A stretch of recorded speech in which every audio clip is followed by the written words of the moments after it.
দীর্ঘ ৮ বছর নিঃসন্তান থাকার পর আমার ডিভোর্স হয়ে যায়। এখন আমি হোটেল বারে ডান্স করি।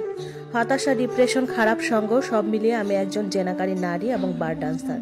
ফুল স্পিডে সাউন্ডে গান চলছে আর আমি গানের তালে তালে কোমর শরীর দুলিয়ে ডান্স করছি স্টেজে। নিচে মদ খেয়ে কেউ মাতাল হচ্ছে আর কোনো মাতাল আমাকে ছুতে চাচ্ছে বাজেভাবে। কেউ আবার আমার দিকে 10 টাকার 20 টাকার নোট দিচ্ছে।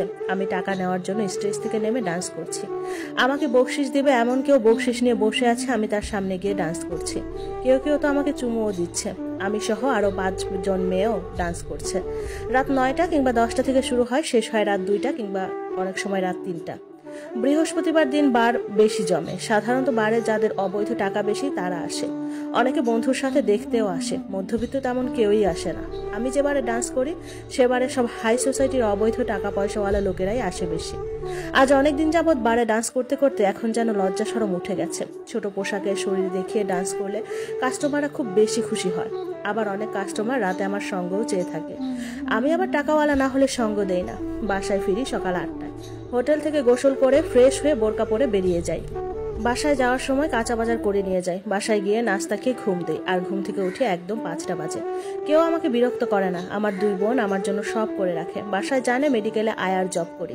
ঘুম থেকে উঠে ভাত খেয়ে মা বোনদের সাথে কথা বলি কতক্ষণ, তারপর রাত হয়ে যায়। রাতে ভারী খাবার খাই না। একটু চা নাস্তা খেয়ে বোরকা পরে আবার চলে আসি। আমি চাই না আমার এই খারাপ রূপ কেউ দেখুক। আজ বারে মানুষ একদম কম। আজ মঙ্গলবার, এজন্য মাত্র 2 জন মেয়ে রাখছে। আজকে মানুষ মাত্র 12 জনের মতো, তাও 10টার পরে এসেছে তারা। আবার তারা 12টার সময় চলে যায়। আমি আর আরেকটা মেয়ে হোটেলের রুমে গিয়ে ঘুমিয়ে পড়ি। যেদিন কাস্টমার বেশি হয় সেদিন অনেকগুলো মেয়ে আসে। না হলে আমি আর রানী ওদের পার্মানেন্ট। আমাদের মাসিক বেতন দেওয়া হয়। এছাড়া বকশিস পেলে সেটা আমাদের। সকালে বাসায় এসেছি। 10টার দিকে এক মহিলা এসেছে আমার বিবাহের সম্বন্ধে। তার কাছে একটি ভালো পাত্র আছে। আমি মাকে সোজা সাপটা বলে দেই, তোমাদের ইচ্ছে মতো একটা দিয়েছো, কিছু বলি নাই, আমি বিবাহ করব না। দয়া করে আমাকে আর বিবাহ দেওয়ার চেষ্টা করো না। আমি অনেক কষ্ট পেয়েছি সেই সংসারে। চোখের পানিতে ভাত খেয়েছি। আমরা ভাড়া ঘরে থাকি এবং খুব গরিবের সন্তান। আমরা 3 বোন, কোনো ভাই নেই। আমি সবার বড়। ডিভোর্সের পর এক কাপড়ে আমাকে বের করে দেয়।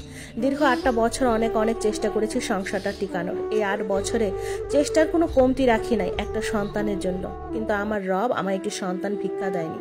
অবশেষে আমার শাশুড়ি আমার স্বামীকে আরেকটা বিয়ে করিয়ে দেয় এবং আমাকে ডিভোর্স দিয়ে দেয়। বাবার ঘরে আসার পর বাবা ভীষণ অসুস্থ, ঘরে অভাব অনটন, এর মধ্যে আবার আমার বিচ্ছেদের কষ্ট, আমার মরে যাওয়ার অবস্থা। আমি আমার সংসারের প্রত্যেকটা জিনিসকে অনেক মিস করতাম। রাতে ঘুম আসতো না ওনাকে জড়িয়ে ধরা ছাড়া। আর উনি এখন নতুন বউ নিয়ে বিজি। এর মধ্যে বাবার ঘরে ওয়াক্তের ভাত ওয়াক্তে পাচ্ছি না। পরে আমাদের এলাকার এক আপার বিয়ে হয়ে যাওয়াতে ওনার হসপিটালের আয়ার চাকরিটা আমাকে দেয়। সেখানে 6 মাস চাকরি করার পর এবারে ডান্সের জবটা পাই।